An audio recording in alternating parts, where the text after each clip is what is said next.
Hey, welcome back to another exciting episode of YOML, a year of magical learning. I'm so excited to be back for my vacations, get into my normal routine. I feel good. I feel in place. I feel anchored. And, we want to continue episode one. Today is 112, and we want to talk about, a bunch of different things that Yeah, we can do together. So, Chris, let's introduce the your reflections and we can talk about it. yeah, you got it. So this book is that we're going to be doing today. It's called The Inner Lives of Animals: Love, Grief, and Compassion: Surprising Observations of a Hidden World by the author Peter Wohlleben. If you remember this author, he's the same guy that did the Hidden Life of Trees.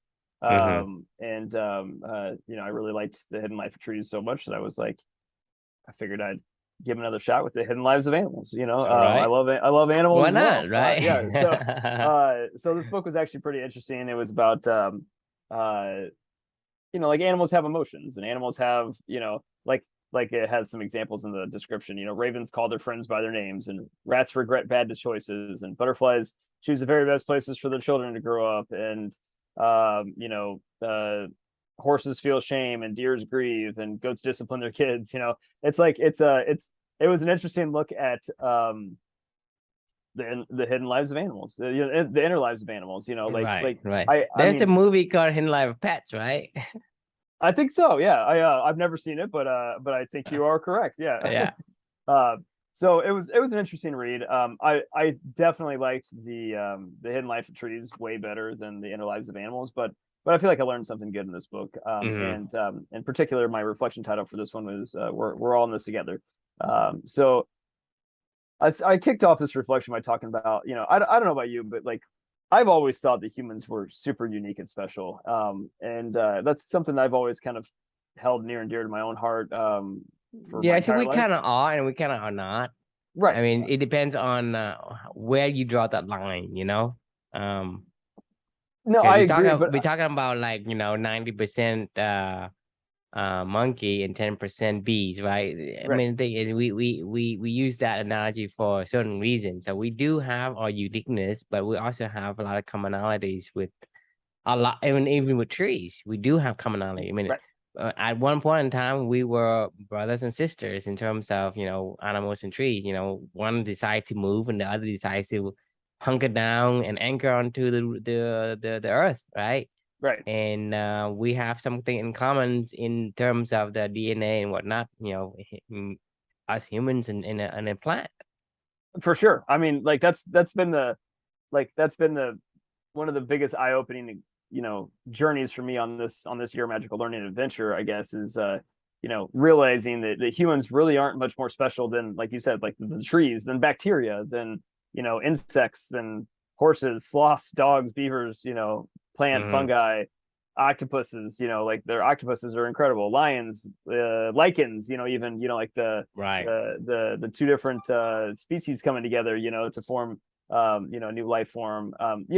Really, pretty much any life form on this planet is pretty incredible, to be honest with you. Like, Hmm. and that's not to discount humans at all. I mean, we are also incredible, but like, I kind of always put us above everybody else, and I was like, oh yeah, well, humans kind of just run this world, and everybody else, kind of, we kind of dictate, we dictate the flow, is what I thought beforehand. And now as I, I've gone through this journey, and eyes starting to open, learning more about other things in this world, and understanding how incredible they are. It's really helped me to form a different paradigm and a different perspective when I look at anything. Like, I mean, I think back to some of my favorite books I've read on this journey. The Hidden Lives of Trees, the Entangled Life, about fungi, the Origin of Species, Other Minds about the octopus, like, crazy. Or I Contain Multitudes is about like bacteria, and basically how we're like an island, like we're just like a big walking bacteria. Like, it's they're the ones that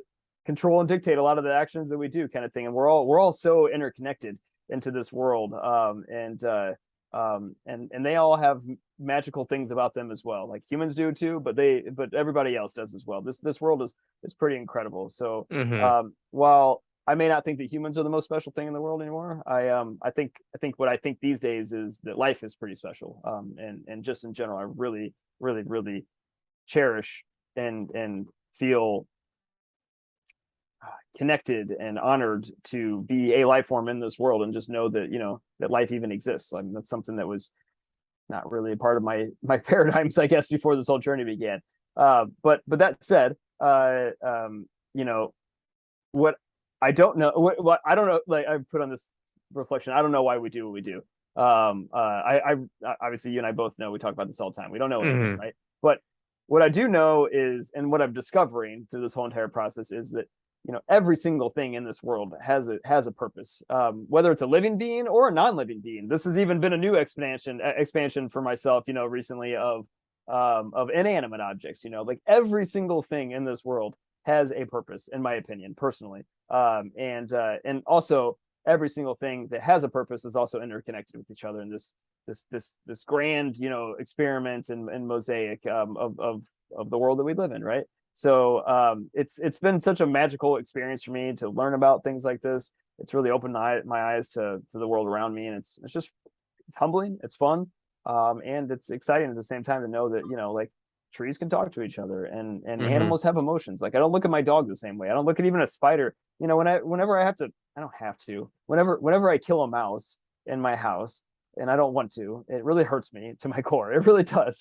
I mean, I name these mice, I don't know.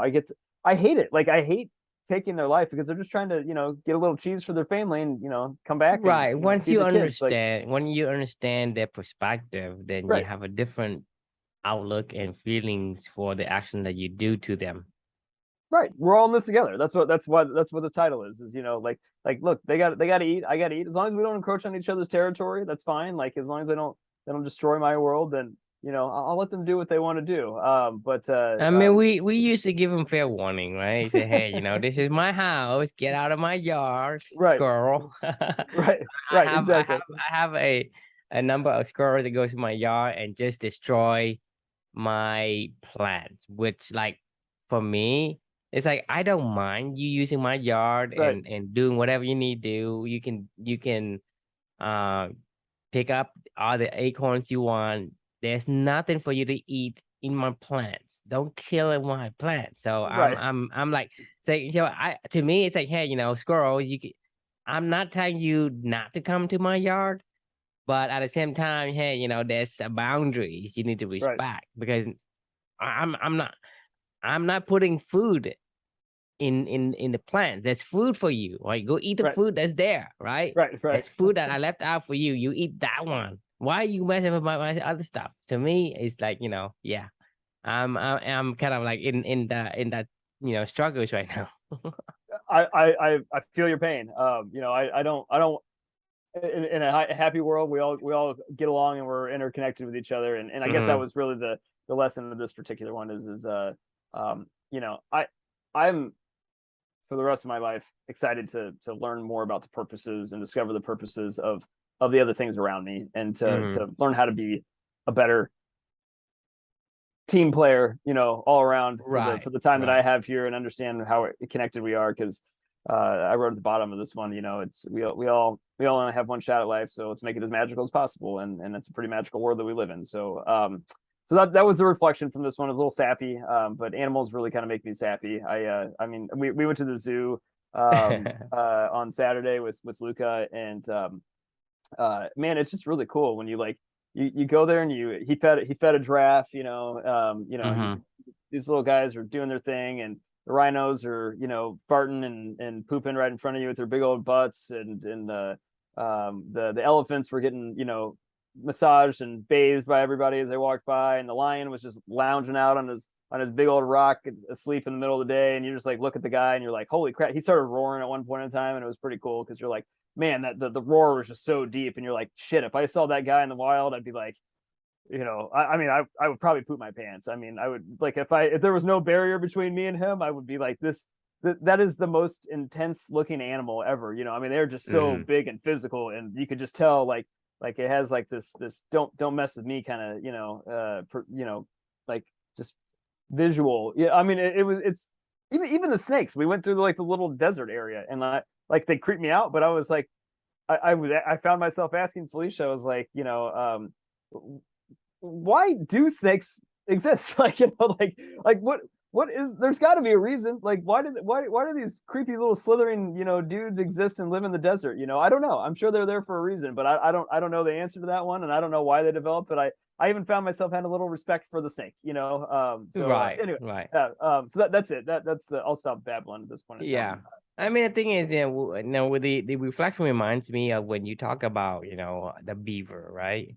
Right. I mean, the thing is, we don't know, because we haven't taken the time to look into, we're talking about like, the beaver, like well, on the surface, what is beaver is good for?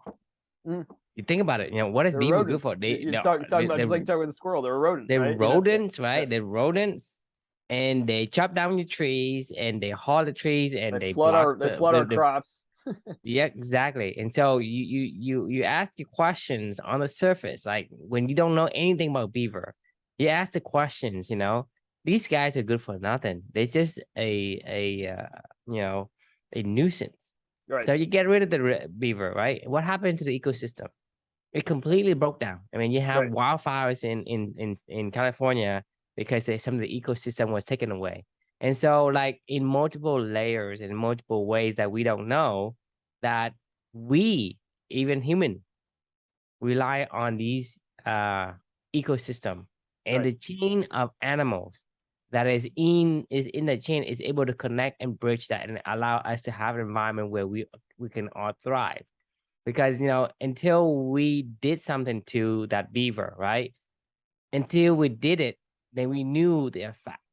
But now we don't. We look at the snakes, right? We don't know because we didn't kill them yet.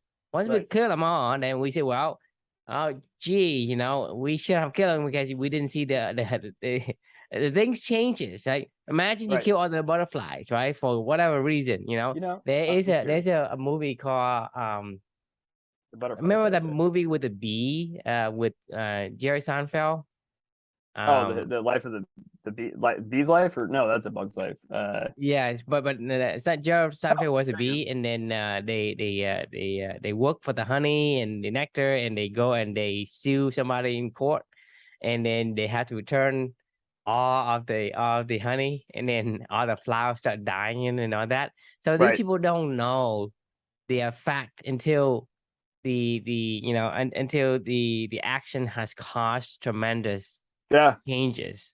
And so that's to me is there is so many ripples that we cannot foresee this until it happens. I So can't I can't remember. There was some book. I want to say it was either the one about the octopus um or I can't remember exactly, but it started talking about, or maybe I Contain Multitudes actually. It was talking about algae mhm, and coral reefs and like why they're just dying off. It's like if you get a certain tiny little tweak of balance of too much like a certain type of algae in an ecosystem, it'll just consume it all, kill everything. And then all the mhm, fish leave mhm. because the coral dies because the algae is like suffocating it or something like that. And then once the coral dies, all the fish leave, and then once all the fish leave, like all this other stuff. It's With this one tiny little extra thing of algae that came from somewhere else, like, and all of a sudden, like, the whole ecosystem is dead, and you're like, man, that's exactly. crazy, and I you're mean, yeah. exactly. That's the power of the ripple effect, the power of the compound effect. I mean, it's so little things that we say, hey, how could this tiny little thing can affect the whole ecosystem? Right. We talk about the butterfly flapping its wings. Like, enough butterfly flap its wings, it's gonna cause a monsoon on the other side of the world. Those kind of effect we don't know until we see the effect. And so, to me, there's a lot of unknowns that we don't know. We're saying here, what are snakes good for? Well, I mean, apparently the purpose of a snake is to keep pests such as mice, exactly, rats and mice in check. exactly. Only uh only until I you should start probably throw one in looking my attic, into. yeah. I probably should throw one in my attic, and instead of me killing the mouse and feeling really bad about it, I'll let the snake do its thing, Yeah, maybe spiders catch mosquitoes. oh yeah. Mosquito is good for other animals, whether you're talking about lizards or whatever. I mean, imagine if mosquitoes are gone. Yeah, mosquitoes are bad, but without mosquito, lizard might not be able to survive. And then no lizard, and there's so much things that we think is not is insignificant, but enough of them will create a disaster. Mosquitoes are pollinators. Mosquitoes transfer pollen from flower to flower as they feed on nectar, fertilizing plant. I I, didn't no idea. I mean, really neither. Yeah. What? Uh, I didn't know that. yeah, because most people are asking what are mosquitoes useful for, right? But I'm telling you, there are many hidden purposes of these animals that we don't know. Yeah. Only until we can look into them that we know. Just like we're talking about the hidden life of trees, right? And the fungi, right? The network of the fungi. Right. We don't know what these guys are supposed to contribute to our ecosystem until we either learn about them or we get rid of them and suffer the consequences. Right. That's and we're And we're so the idiots that always do that. I would prefer to learn about them and say, hey, you gotta have a purpose. So let me look versus I don't see any purpose. Let's get rid of it. Right? Yeah. Get rid of you. Build each other up, right? I mean, like figure out how you can, help trees become the best trees they can be, and help, it's no different than helping True to help be the best True he can be, I mean, it truly is like, it really is remarkable. I can't remember. Do you have a dog? Yeah, I have a dog. I forget. Like you said, you have like a small dog, don't you? Yeah, I have a poodle mix Maltese. Okay, so how old's your dog? Out of curiosity. She's probably 6 or 7 years old. We had her for 5 years, and we had her when she was only like a few years old. Gotcha. Okay, so you got a 6 or 7 year old dog, like she's midlife at this point in time, roughly, right? Yes. My dog is I call 15. her an old lady. well, my dog is 15. She's really an old lady, right? Well, it depends on the kind of dog. My dog is an old lady because she's the kind of dog that it has shorter lifespan than a normal dog. Fair enough. But actually, that's a good segue, because that's what I was kind of getting at, is like my dog is getting really old these days. She is, I love her to death. She was the first, family member, I would say, that we added to our family between my girlfriend at the time, who's now my wife. We 15 years ago decided that was our first big couple, experiment was getting an animal together when we were in our early 20s, right? And it feels weird even say getting an animal. Like we invited a dog into our family, and we all have lived our lives together. I mean, she's a part of our family. I mean, I think your life are much more, I guess, better in a way from a relationship and emotional perspective for having that dog. Oh, for sure, 100%. Like where I was going with this though is like during this journey, and with the reflection that I'm sharing here, like I honestly, I often find myself just looking at my dog and thinking, what is she thinking? I mean, I know she's thinking something. Like, I mean, I can see when she's pissed. I can see when she's happy. I can see even when she's old. I can see when she's just tired and she's like, guys, just leave me alone. And I can also see when she's kind of scared. Where she's like getting old, and she's like, I don't understand. I mean, I can't really see anything these days. I can't really hear much these days. I feel like I gotta go to the bathroom all the time these days. I mean, just like old people, right? I mean, that's why we are so, I guess, in a way, kind of intrigued about these movies, like the B movie that I refer to with Jerry Seinfeld, the Secret Lives of Pets, the movies, and many other.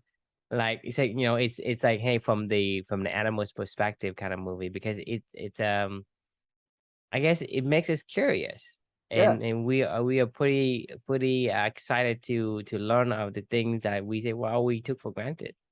I just wish she could talk. I wish she could somehow figure out language. I don't understand it, because I know that she understands. Like, that's the thing, is like, I know that I can talk to her, and I can communicate to her, and she communicates to me, but she communicates in a different language, obviously than what I communicate. Yeah, it's because you need to learn the language that she knows, whether that's some kind of a signal or sign language or whatnot. Right.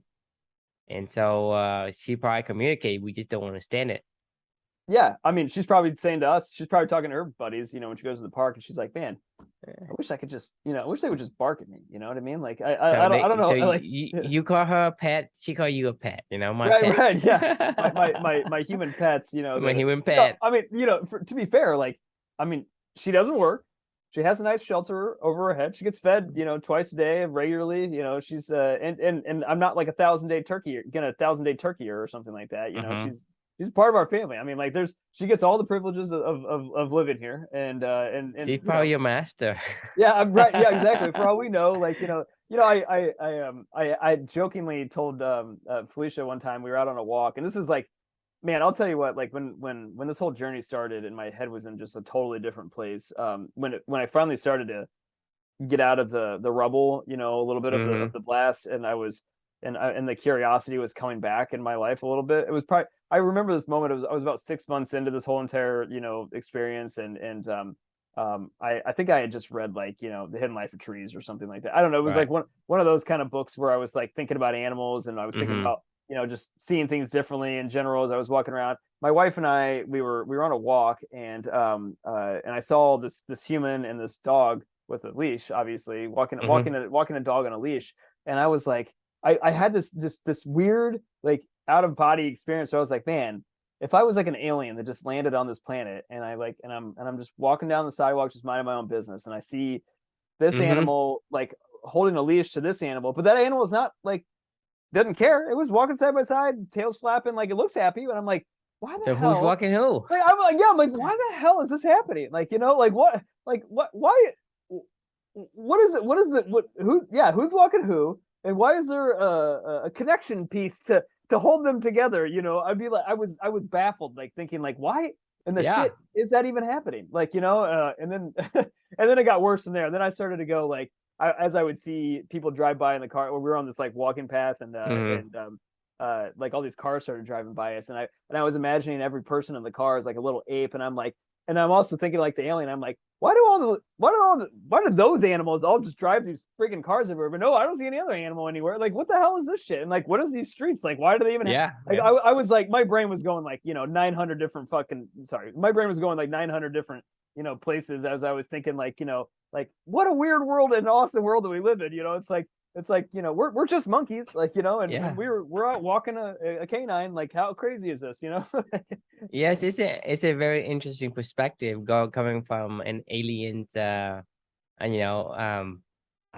to see how we behave, and looking from that, it give us a like a new outlook on a lot of things that we seems to take for granted, just because from an alien perspective, the dogs essentially is your owner, because Right. it tells you where it goes, right? And they You just feed it, basically a you clean up its poop. exactly, you poop and you clean them up, right? Think about it. I know. I mean, It you're doesn't right. work. You work, you feed them, you buy food, you feed them, right? You take him out, he walks in front of you, he pulls you. That's because we know our dogs have a purpose. The purpose is to be a happy, loving, just insanely giving, being, with all their being of always smiling and being, excited when they see you, and wanting to play, right? Like, I mean, that's a dog's job. That's their purpose, right? And keep you company. And so The dog's purpose help. is to de-stress humans, so to like a mother to a child.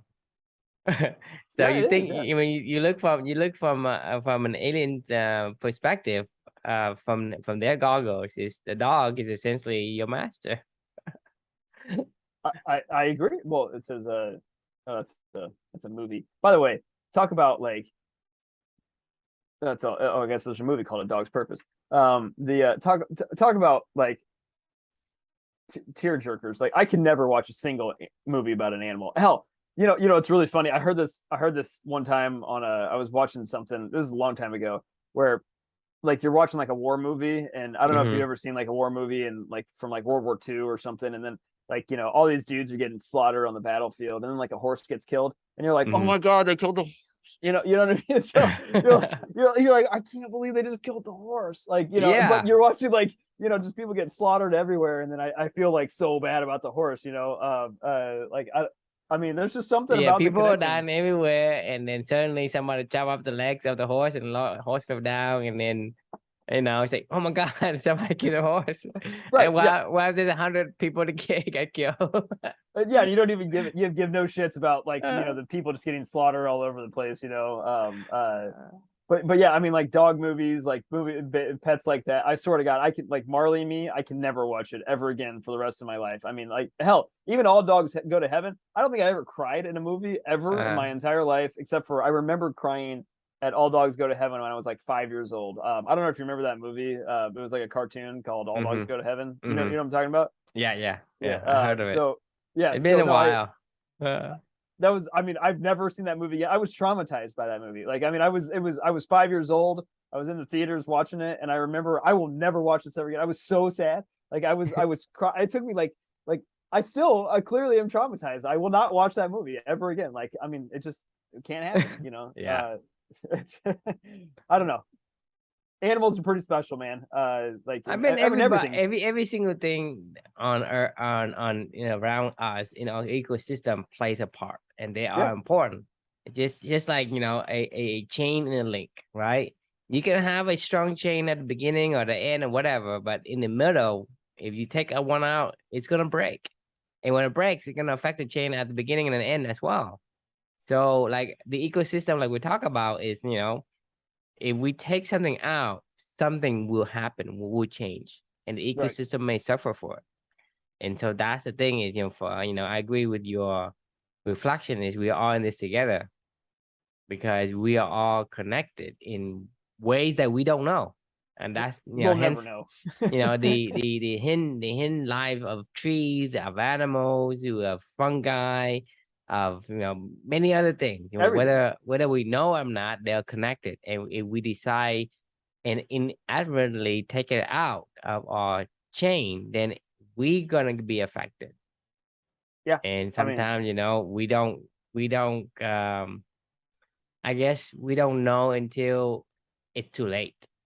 The consequences are too dire right. at that point. And then this could be a what I say would be a mass destruction kind of atomic bomb. Agreed. And I mean, we're so lucky that we have words. Like this goes back to, for me, like I'm so happy that I can communicate what's in my head to you through language that you understand. Mm-hmm. Like I don't know that my dog doesn't feel the same, think the same, have the same thoughts. Maybe she has a dialogue going on in her own head. I don't know. But unfortunately for her, she has not figured out a way to get that out to the masses of other dogs in this world. You know what I mean? Like, and that's what makes us really special, in my personal opinion, is that somehow I can take whatever's in here, say it in here, and you can Mm-hmm. understand it over there, you know, and then we can have and then we can continue to have an hour-long conversation about animals and our emotions and thoughts and, you know, all this other crazy great stuff, right? Like, but But that but I doesn't mean I I it doesn't think I exist think in every. animals do communicate with one another I on a agree. certain level because I've seen a lion got attacked by a bunch of hyenas. And then there's a bunch of lions now basically heard the call from far Oh yeah. away and ran to the rescue after like 10 minutes. So Oh yeah. those lions are far away and they heard the call and they came and they chased away the hyenas. And For so to sure. me, I mean, they have been able to communicate at some level, maybe not as sophisticated as we are, but at the end of the day, I still don't know. But I think some of these are evidence enough that they do communicate. Yeah. Whether we understand or not, that could be a different story. Well, I'm sure we don't understand. Just like they don't understand. They'd be looking at us going, man, these monkeys, like, you know, their mouth moves all the time, but I don't know what the hell they're, you know, Yeah, they're just they're making they're just noise. talk, talk, talk, talk. You know, like It's like this is the frogs, loudest damn things ever. frogs in the night. Like Right. they Right. keep Yeah. croaking all Yeah. night, and then you have cicada chirping every single night on some kind of Yeah. We tree, don't know and what they're then you got saying. Maybe they're talking owls about hooting, philosophy. like they're hooting. Yeah, they could be talking philosophy all for Right. all we know. Yeah, I mean, maybe they're like, talking about where they're going to the bar, this chick they met, this girl owl, he's like, man, Exactly. yeah, I mean, we have no idea what they're saying, obviously, and they're saying the same thing to us. To your point too around the communication. Elephant Whisperer was another book that I read that we'll talk about later on, which I loved. And I learned like elephants, like through their stomach grumbles, like literally they can communicate through like 600 miles away from them. Like, I mean, they can like through a stomach grumble. Like you're like, how the hell? Like it's vibration and things like that that they recognize, and they've learned how to communicate with each other. And you're like, what the, and then trees, like trees can literally spread a message around the world, through their network of fungi. Like they'll have a stimulus and they'll pass it through their network, and they'll just pass it from tree to tree to tree, and like they'll adjust. I mean, like, so they have their own internet, I guess, or interweb, if you will, of connectivity and communication, that they can easily say, hey, there's some assholes chopping us down today, guys. You should probably like do like whatever. I mean, they can do these things, or like there's some bacteria that's killing us, or some fungus that's killing us, or whatever. I mean, they're all pretty amazing. And I that's a good point. Like, I mean, I think everything probably communicates, Yeah. and they may communicate just as well as And we I know fungi communicates as well, because fungi to me is so amazing in the way that they find the most optimal path to any food source, do. Right. right? Because they would actually grow in one way and they retreat, right? Right. Yeah. Okay, so that means that they know. So they put out the fillers, right? And if they find it and it retreats to the path of the food in the shortest distance. And so the fungi, in a way, communicates with each other to find those food, and they always find the most optimal way. Basically, any kind of combinations and permutations, fungi is able to find it for you. It's pretty I remarkable. mean, I mean, it's remarkable, because they will grow and they will shrink. They will actually retract the growth from that specific end. So they will grow like at random, outward. Right. But once they found a food source, the rest of the other path, they retract back. We're not, like I said at the beginning of this, we're not that special. I mean, I fully believe that at this point in time. Like there's some incredibly, we are special, but these guys are also special. Exactly. Yeah. Sorry. We are not abnormally special. Everybody is abnormally special, and we're all interconnected in this whole world. And and like, why my dog may not live as long as we do. We don't live as long as trees do. We are all special, but we just not the only one that is special. We're not alone in the universe. It's a really powerful lesson to understand and to learn. And I sometimes hate saying these things out loud. I appreciate that I can say these things to you, but I sometimes hate saying these things out loud to like other humans, because they're like, man, you're crazy. You're like, what are you talking about? Like, dude, just, what are you talking about? Like, you're talking about your dog, you're talking about fungi, you're talking about, like elephants, and you're like, what the hell's wrong with you?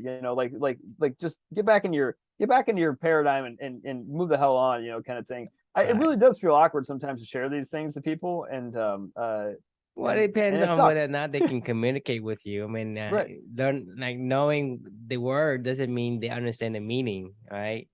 And so communications also depends on the paradigm of the other person. Okay, we're not looking at the same map. We can't talk to each other. Right. I say, hey, look at the map, and I say, you go right after that gas station, and you look at your map and say, I don't see a gas station. So how can you follow my directions if I'm using one map and you're using another map? And so to communicate, we both need to have roughly a commonality in terms of the map that we're talking about. And that makes it fun. But if you talk to another guy, he say, hey, you one crazy dude, Chris. You're talking about all this nonsense that's out of this world, and then you basically are smoking some kind of fungi as like you learn about fungi. Right, exactly.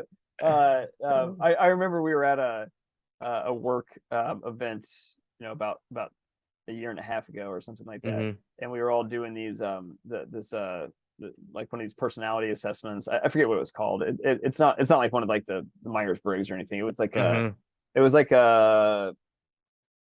your your personal, I forget what it's called. Anyway, it put your like top 5 like characteristics of yourself, and then there's like 30 other attributes or whatever. Anyway, one of mine was the task was, as a team, there was like 15 of us in this room. The task was to share your top 5, you know, characteristics that were applicable to you. One of mine was connectedness, right? And like and I started to say these things of like, you know, I think the trees can talk. I think like, you know, blah blah blah. And I know that people around me were going like, you know, just like face palm, like, what the fuck is wrong with this guy? You know, and I'm like, what planet are you on? I mean, and I'm like, I don't know what planet you guys are on, but like, this is like, if you don't see this, then you're an idiot. You know, I'm like, what do you guys care? Like, all they care about is like business, work, whatever. You know, I'm like, guys, like, stop and take a look at the castle around you, because this shit's pretty amazing. You know, like, and don't take it for granted. You know, it's pretty cool. So anyway, all right, that's enough for me for this one. Any other thoughts for you? Yeah, like I said, you know, we don't know a lot of stuff, so we need to look into things and not make assumptions of saying, you know, mosquito has no purpose or things that you don't understand. You know, like I say, we can do a lot of harm by not, you know, seeing through to the ripple effects. Anti-fragile, you know, first do no harm, right? Rule number 1 of like, if you don't know what somebody else's purpose is and you don't know it for sure, then don't do anything. Like, do not act, you know, because you have no idea what will happen. So so the question we can leave with everybody is what ways can you challenge yourself to better understand the world around you, you know, and open up your paradigms and open up your mind to all the beautiful life around you. So leave comments in the drop your comments in the comment section, and we will see you all tomorrow on the next one.